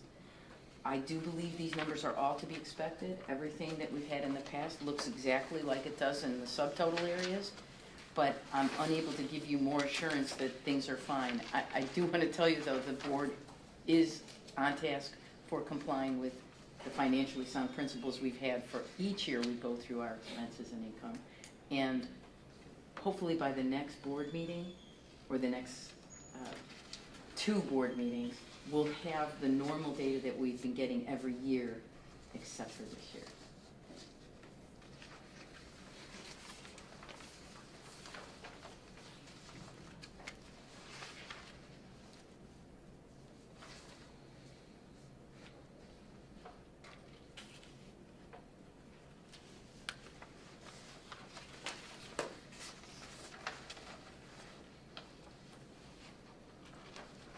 If there's any questions or comments or guidance or desire to tell me how you would like this report in the future, because I may be looking at another document like this, or I may be having a summary by the next board meeting. I'm not sure. The legal fees and all that stuff, is that under consultant professional services? Or is that consultant on page? Okay, so let's look at that just to go, if you start from the back of the report we're talking about, page 9, month 9, Yeah, it would be period. 3 pages back. And the way our budget works is at the bottom, they do start talking about the enforcement costs. Right, so I'd like to know the enforcement costs. Right, and so this doesn't have a subtotal, but you can see that they've given us a tremendous amount of budget money there. 518, the last number. And we've used 188,000 of it? Or? Well, with encumbrances, meaning they know what they're expecting, they can see it's coming, but it hasn't hit yet. Oh, okay. They're up to 300. Okay. And this is as of March? Mm-hmm. And we go March to March? We go June 30th and July 1st start. Oh, so we're almost there. Yeah. Okay. So we go July 1 through June 30th. We're on a July fiscal year. So last year was like 336, and this year it's like 313. Well, the unencumbered balance, because you go back to period 8. Yeah, if you go to age, you do have a comparison. Yeah. So I think that would be helpful. If this is the type of report we're gonna see, what I would wanna see is a kind of a year-to-year comparison at some Okay, point. it's right here. It is here for month 8. I just Right, don't so have which it one for are you month 9. planning to give us? Because I'm getting kind of confused. So are you giving us something that looks like this, or something that looks like the larger? This is my preference, and it's always been what I have given you, the I see. information that comes, it's the same information, it's Mhm. just much more condensed and compared to the prior. Okay, so then the purpose of this report is to provide us with the detailed budget. So this is Well, the detailed budget? And to show you month 9, which I don't have this for month 9. I haven't gotten it from the budgets, but I thought you might want to see the latest. And I did get month 9, so I included it. Okay. So is it safe to say that our biggest budgetary item is this, basically the enforcement? It's really high up there, yes. And personnel, of course. Well, yeah, but And I just think these numbers are not, we're not where we need to be to really start making decisions on. We can even look at like your expenses, so. I don't see appropriations under board member expenses, but normally it's about 8,000, I know that from memory. And yet when I look, it looks like it's not all been put in, all your data has been put in, but we'll find out at the end of June. And then we have a thing called month 13 where we put in all of our changes. And month 13 is the document we go forward using. So I expect that usually in the past on August 10th. Last year, it was very difficult to get even a few months after that. So it's just this really terrible transition that I'm sure the budget department at DCA is just, pulling its hair out. But they are working with it. Every other department is going to fiscal, so we are too. And I think it's going to be a great program once everything gets in it. Yeah. Another note, is there a way maybe we could save some of our printing costs just to get it? Kind of opt to just doing like an iPad. I have my own iPad, but just sending it and not having to do the printing. And I think that there's a couple of people, well, I'm posted as well. I have an iPad, send it to mine. Right. I think the question becomes, can you send something to board members to ask us if we would prefer to have it? Right. Because you do both electronic and then you mail it. So maybe we just want to opt for electronic. Yes. Right. Go green, you're trying to do right. That's right. I'm I ready think, to go I think green. it's also helpful to have a complete packet. It gets confusing when you send one-offs as emails. So can we strive to make sure that we're having complete packages sent instead of? What about the idea of sending it electronically and having the packet here when we arrive at the meeting? I mean, I think that's fine as long as the electronic packet is a It's the complete same. packet. Right, and Right. you could save the cost on the FedEx stuff, Yeah, and you don't have to print as many of these. I mean, I'm fine doing everything electronically. I apologize for the difference. I haven't had that happen before, but budgets came to me on Friday afternoon when the packets were sealed, and the decision was whether to give you the latest and greatest or to reopen all those and delay that mailing. So, I appreciate your efforts. okay, from now on, I'll just cut it where it is, like on month 8, and they'll agree. But And then also sorry for that. clarification, is the executive committee reviewing the budget? I guess. We have, Because in the past, the executive committee Had reviewed it, and it was the vice president who actually reviewed financials with staff. So I just want to make sure that there is some board level oversight of. Yeah, during my the tenure, it financials. was never brought to me that. So historically, the vice president was the one who reviewed the budget Okay. and also gave the budget Report? reports. Okay. So, we want to make sure that that is happening, and then we can possibly help staff with the relaying of the information. So can we make sure that that happens? Yeah, absolutely. Okay. No problem. Speaking of what, this sort of has something to do with the budget, but it has more to do with the legal part of it. When we have a complaint made to the board, do every single one of those complaints gets reviewed by an expert, right? Not not? every single one. Okay. It depends on if there's any medical records, if it's within our jurisdiction at all to even review. Most complaints are reviewed by a consultant, and then if it goes to field investigation, it will go for further review to an expert. Percentage-wise, do you have a, like, idea of how many you get and how many actually have to go on? Like, more Gosh. than half or? Oh, no, it's not that many. It's a smaller percentage that go to field investigation. I would say maybe 20%, maybe. I would have to put together some numbers. I do track all the cases, so I could probably. Other 80%? But the bulk of our expenditure regarding this is the 20% or the 80%? I mean, The bulk is going to be the, once they go to field investigation and then go to the AG for discipline, that's where the most expense comes in. So, yeah, the cases can get kind of costly. Any other comments on the budget? Question about the fingerprinting. Was that stopped for some reason and reinstituted? Why don't we have a line item Oh, budget? I don't know why they isolated that as an item in that area on the front there. I'm not sure. But no, it's never been stopped, and it just continues. It may have been reported differently somewhere. But, you know, that's income, so maybe they update our account sporadically or something.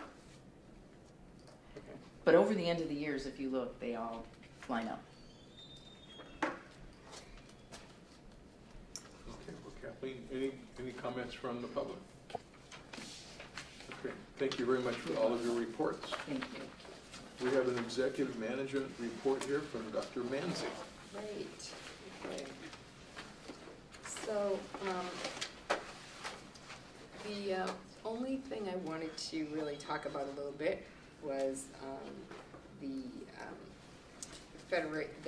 basically the Federation of Podiatric Medical Boards. The only reason I want to kind of, they have an annual meeting, and this is the board that oversees all the podiatric medical boards in the country. And although not a member of the Federation of Medical Boards, because that is made up of the osteopathic boards and the medical boards. We do meet at the same place, you know, with these boards and with this big federation board. And so this year, we are a member of the Federation of Podiatric Medical Boards. Not every state is a member of Federation of Podiatric Medical Boards. Not every podiatric medical board is a member, which is interesting. However, when you see how many podiatrists are in some states, you can understand why. Because once again, you know, just like we have budgetary, you know, restraints, I mean, a lot of these boards, you can imagine trying to run a podiatric medical board that's independent with maybe 30 people, 30 practicing podiatrists. And there are actual, I mean, the breakdown's pretty remarkable when you look at how the states line up for how many podiatrists are practicing. But we had our first kind of teleconference. So what we did was we invited everyone who was a president of a podiatric medical board to join us in a teleconference. And we had a pretty good turnout. I mean, it wasn't, you know, everybody, but it was a pretty good group of people. And the whole idea was to make everyone understand what the Federation does and what they will be doing. So everything's about, even on the we kind of parallel what happens in the medical boards around the country.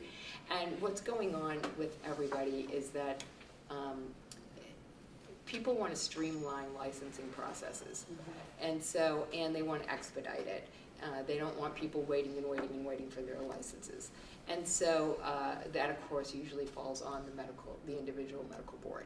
So there's and the other big discussion we had was who does the reporting. So as you know, the Federation gives you the ample 3 exam score, and they can give it to you like in a day. And they also are kind of a data bank for any kind of felony or anything that's gone on with the podiatrist. So you can, if someone's applying to your state, you can kind of contact them and they can give you their whole record, as you all know this, right? But the thing is there's a lot of different things going on now. So in the past, the step 1 and step 2 were being reported by Yeah, Prometrics, but now they're giving that contract to the Federation. So the hope is, that hasn't happened 100% yet, but the hope is that that report will come over electronically in a day and you don't have to wait, or, whenever. So that's why they're trying to expedite it. Also, the other big thing that's going on is they're gonna report part 1 and 2 to the member boards, and they're gonna start doing that. But the other big thing that's going on now is because of telemedicine, and we are gonna be seeing, so this may impact our board a little bit. They're trying to get this interstate podiatric medical licensing compact going on. And most of it is really for telemedicine or for podiatrists who may practice in a couple different states. Maybe even if they're bringing their sports team, maybe they're the podiatrist for, the Lakers and they're playing in Ohio or something. They can get a 1-day, pass to come and take care of that team. Or, and this goes for the MDs as well, so that's what this, and the DOs, and that's what this is kind of following. So it's, it increases the access to health care for patients who live like in rural areas where one podiatrist is going to many places. And, also, kind of strengthens the public protection because you're licensing them in multiple states. But telemedicine is becoming something that I know that, I don't know how many other podiatrists in California are doing this, but, one of the options at Kaiser now gives is that you can have a video visit or a telephone visit with your doctor as opposed to, coming into the office. And so, of course, that goes on only within my state of California, so my license is good. But they're saying that for some rural areas, as this catches on, you may be calling from another state to get advice from a podiatrist who maybe has strictly a video or telemedicine practice. So that also is happening. So that's why this interstate pact, and of course you can see how this works in medicine. Radiologists or people that could just be, I specialize in interpreting MRIs, but I live in Kentucky. I can look at your MRI and discuss and treat, and give my report interstate. So that kind of stuff is happening as well. The current compacts in healthcare with this is for the interstate is the DPMs, the MDs, the DOs, nursing, psychology, physical therapy, and emergency medical services. That's also going on. So the agreements between 22 states and 29 medical and osteopathic boards right now. So they've had 906 physicians they were able to secure 1,301 medical license in the compact since 2018. Well, since it's up to now, so that's going on. Let's see. The other thing that is going on is,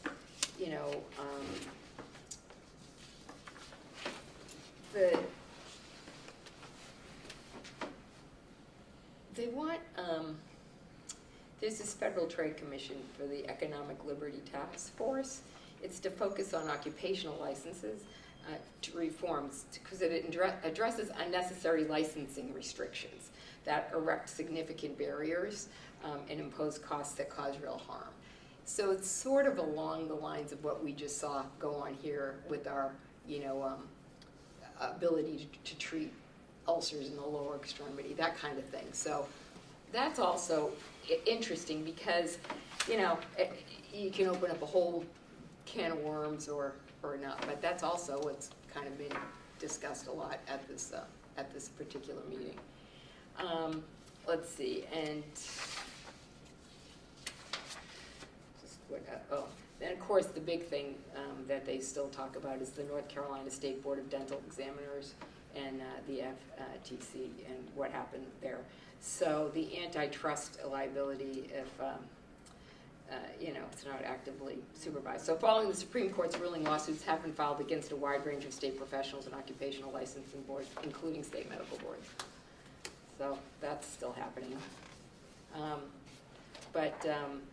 The legislative approach to restore board immunity is seeking an approach that will eliminate the potential for antitrust damage liability against boards, their members and employees, while permitting relief by government forces and private parties. So that's forthcoming. So that kind of protects us a little bit. That was like the biggest thing that went on, I guess.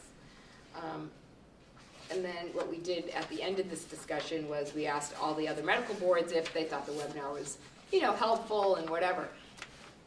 I know Michael participated, Dr. Zapp participated in the little board meeting. What I found out of the whole thing that was more enlightening than anything was how robust this board is if you compare us to the rest of the country. That's the first thing. Second thing is, like I said, many of these boards don't even exist. They're just either a committee, a bureau, or something else. And some are totally shared. They're totally integrated with the medical and osteopathic boards. I think the states realize, listen, we don't have enough to be so robust independently, but together, we can field a pretty nice board and have good protection for the public if we just share our resources. So there's a lot to be learned by that. Also, though, I noticed that some of them are independently and very fiercely independent and want very much to hold the keys to their own kingdom. And, I would just think that, what I took away from it is we need to be really thoughtful about, what the economics look like in this state. And given, we have probably one of the largest membership in the country. New York has a very robust and large membership, and Texas, I think. But the point being that, it's a struggle to see how these other boards are, and even I know the Federation does supply some help to these states that don't even know how to set up their podiatric medical board, efficiently and have a staff and all this, it's like, it was really an eye-opener. And how they do things, because they do a pretty good job with not a whole lot, but of course they're not governing a lot of podiatrists. But, so that's basically what went on. And so hopefully, we'll start seeing the scores and a little easier to get from one source as opposed to two. Question? Yes. Were mostly the members of the board, were there executive officers or both at the meeting? At which board? At your Federation meeting? The one, the one you went to, in this meeting. Were they mostly board members or were they mostly executive officers of? No, they were all board members. Okay. So this meeting is all board members. This is their annual meeting. Jim used to be a member of it. As He an was, executive and officer. that's actually a good point. So what they have now is they do have a member from the National Board of Podiatric Medical Examiners, that's Jay Lebo. They try to get like a sampling from each, of these organizations that are involved with podiatric medical education, because actually they are a licensing board of the students. You know what I'm saying? That's their, and then the helpfulness to the other state organizations. So they try to have a person on the board. It's part of like who makes up the board. Their website's if you ever, I'm sure you guys have been to it, but if you're curious, the website's very interesting to look at. It's the Federation of Podiatric Medical Boards. And if you want to see, if you're interested at all about the landscape of what's going on across the country, how many podiatrists are in each state, and what the breakdown's pretty interesting. And on a side note, we were thinking of doing, they have a poster session. This is a big meeting, this annual meeting that they have. And it's a very big meeting because every single state is represented. Their medical boards and their osteopathic board is represented. California actually has a pretty big contingency. And it was interesting because North Carolina passed this bathroom. They wouldn't allow the bathroom law to pass.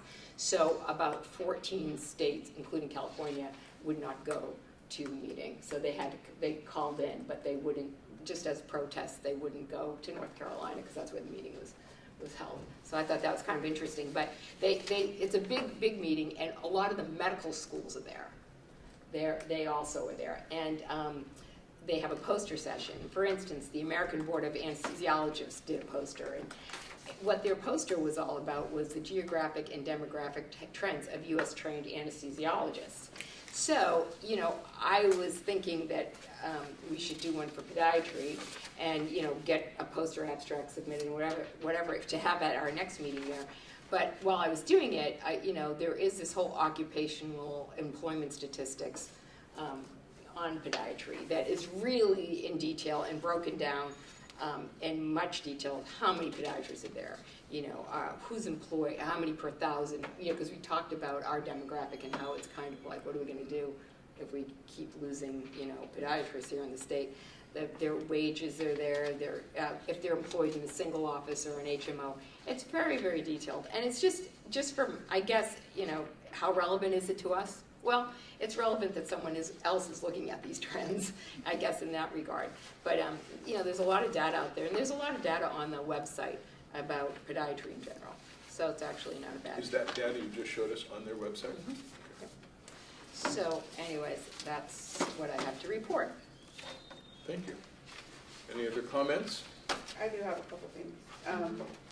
So when I was hearing you talk, there's a couple things that came up for me. The first one was, I think for either a future agenda item or even to think about as an article for the newsletter would be something around telemedicine.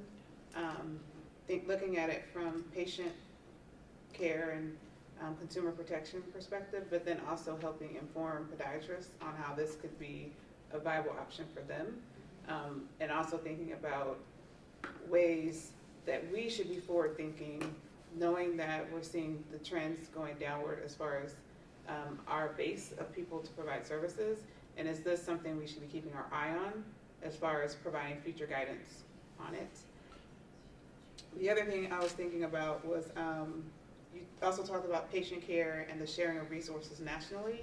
And is that something that we as a board should also be keeping our eye on and thinking about how we would inform care if that national model of sharing becomes something that is broader? Just from a state's perspective, I do appreciate having the opportunity to be a part of those conversations because, this is a national challenge that we're facing. And, is this the trend? Is this something we should be keeping our eye on? And then the other thing would be streamlining of the board rules and regulations. You talked about that was a topic of conversation. So as a board, are we looking at that? Are we looking at further ways that we can help streamline our rules and our regulations? Making sure that what we have isn't creating undue barriers to entry or barriers to helping our providers do the work, and then also, creating, opportunities for people to want to circumvent rules because they're just too rigid. And then the next one would be on the antitrust. We did an article, I believe, on that initially, but is that something we need to continue to maybe educate around, especially thinking about, our licensure? Is there more that they need to know about what could be coming down the pike? And then lastly, I know that we don't know how it's going to come out with a change in the name, but it seems like we're elevating ourselves to be to be seen as a medical board. So are there things that we should be thinking about on how we act differently, or what perception, like what is the shift in perception around what we should be doing versus what we're currently doing?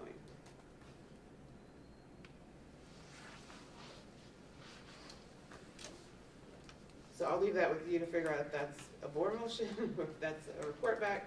But those are just things that came up for me thinking about it from a larger perspective. I think we could put them on future agendas. Okay. Run them through the committees and then Yes. have a solid plan then to the, I agree. I think they should be put into committee work, and then we can report back at our next formal board meeting or whenever Right. regarding, I think they're all important to know. Whether it's just an update of what's going on or if there's anything more, it's better to be proactive. I think with telemedicine, I think it's just the tip of the iceberg. I think it would be interesting I know like if they did it among MDs and DOs, if you sent a survey out and said how much interstate telemedicine are you doing, you might be surprised there's quite a few. I don't know, and I'm sure there's a few podiatrists. I mean, like you could make a very good living doing this, I think. And I don't mean just a phone call one, but especially the video visits, like even like chronic heel pain or stuff that won't require a real, it's more like an educational visit with your doctor, and maybe you then send them a video they can watch, and with the video visits, a lot of people, for me at least, once their sutures are removed or whatever, and it's just another post-operative visit to say, hey, listen, I don't want to drive and park my car. Can I have a video visit? And we can go through range of motion. I'm looking at them, and they're very satisfied with the visit. So I think I only do a few of them. There are people in my department that do a lot more, but they're requesting them more and more. Especially when people don't have to pay the same kind of money they'd have to pay for an office visit for that service. And a lot of the larger HMOs are offering it. I mean, if your copay is $70, and you don't have, that gets waived, and you maybe pay a lesser fee or even any fee, then it's a very desirable visit. And I think that we should be aware of it as a board, because even as our enforcement parts come down, who knows if what kind of liability that opens you to. Once again, you have to document these visits, thoroughly. So that would be, you're going to include them in their agenda item of telemedicine. If doctors out of state are doing telemedicine in California, That's right. do we need to oversee that somehow? Well, they can't do it unless they are, they've been. But what if we find out they're doing it? Do we intervene? That's what part of the discussion. Right. What is our role? Right. All right, before we get to more items for the future agenda, let's wrap up this section. And I'd like to take just a second to thank Ms. Welch for all of the hard work you've done on these disciplinary guidelines that have finally made it all the way Really good to job. being approved. They look beautiful, and it's very much appreciated by the board. Thank you very much. Any other comments on the executive officer's report? Mr. Nasson, do you have anything to say? I think I'm okay. Any other comments from the audience? Okay, I'd like to hear a motion to accept all of the report. So moved. Second. Okay, Roll call. you're on. Michael Zapp, Aye. Judith Manzi, Aye. Darlene Elliott, Aye. Maria Cadenas, Aye. Christina Dixon, Aye. Neil Mansur. Aye. Thank you. Okay, we're going to item 7, items for future agenda. We've already covered that. Are there any other items to be added? So I have just a quick something. Sorry. We have, I think, how many residents total in the, like 100 and something? Is there 123. So there's 123 residents in the state at any given time, right? So they have, just to parody the MD world, they have this thing that goes out to the new physician, and they target the 4th-year medical student. That you guys know this little publication. Anyways, it's pretty good. It's it talks about lots of different topics, but the point being that we as a profession don't have anything like this, and of course this would be a costly thing to put out, and I'm not suggesting we do this complete magazine thing, but I'm wondering about, just why not start thinking along the terms of having, even if it's just a little letter or a little something, to target the new physician here in California. It kind of makes them feel like someone else is paying attention to them. This is the board that hopefully they'll interact with once they graduate. It might be something that we can, because we have so much time to do things, but it might be something we want to consider to talk about, at least, even if it was on our website, something. Anyways, that was my future agenda item. Okay. And that would fall into what, outreach committee? Yeah. Any other items? I was thinking about, we're in your turf, Santa Clara. Right. Do you have any type of discussion or presentation on diabetic foot care? Yeah, we can do whatever discussion you'd like. Like, do you want, if you want to do like, Would it be you or somebody else? I can have one of my residents do it, I can do it. Okay, so I'll just coordinate a name when it Yeah. comes down to it, okay. Also, selecting officers for next year. Would you guys like to do that in September? And push that out of the way? And hopefully we get another Board member. board member. Are we getting another board? I haven't heard back from the governor's office. I know we've had 3 or 4 solid candidates. And it's not pushing through. And it's totally out of our control. So I can put that on the agenda for the selection of the 2019. And as we go into 19 next year, we'll be setting up for the sunset, which will happen, we'll put the reports together in 19, and then we'll present, I believe, in 20. So can we just have like a plan for that? Yes. So That's that why I we- want to yeah. get things kind of settled in a little earlier, and then we can plan for what we need to task out for the reports. And then for the record, this is my grace year? This is your grace year. Yes. For the record. And we still have a Delete it. secretary treasurer, but they're not on the executive board, is that correct? Secretary. We have a secretary, Secretary. but they're president, not on vice the- president, and secretary. But we only have the vice president and the president in the exec. Mhm. Because if we pull the secretary I in, then we understand, I have just to. want to make sure we're set. But is it, how much of a, you know, to me, I think it's, again, yeah, I think I missed the meeting when that happened. Why is that? Is it just because you have to post the meeting? Because, It's Bagley County. It's, yeah, so, any meeting of 3 or more members requires public notice and distribution of meeting materials and ADA accessibility. You know, if you're trying to do it by teleconference, you know, it's the typical rules where the members gotta be at the location, public has to have access. So, in trying to do committee stuff, it's about board efficiency, trying to, you know, move particular projects and information forward to the board without all of the ADA requirements. So we've been suggesting 2 members on each committee so that you can just, you know, handle the committee business quickly, and then those items then have a full public process through the board meeting. Make a comment. If there were just 2 members and somebody wasn't able to make the meeting, you could make it for the afternoon or the next day. But if it's 3 people and somebody can't make the meeting, You have to that meeting repost. isn't held and you can't hold another one for 10 more days. Right. so what was the point of adding a secretary? Right, because I think the intention was initially that we wanted a secretary as part of the executive committee. And also, I think we need to also think about being careful around transparency. Because if all the other committees are public, but the executive committee is not, then are there things being discussed at the executive committee that you don't want the public to know about? So can we have this as a future agenda item to talk about that? Unfortunately, I missed that meeting when that was changed, and that was my initial motion to add a secretary to the executive committee. So can we just maybe think that through one more time? Because if the secretary isn't a part of the executive committee, then is there a need for a secretary?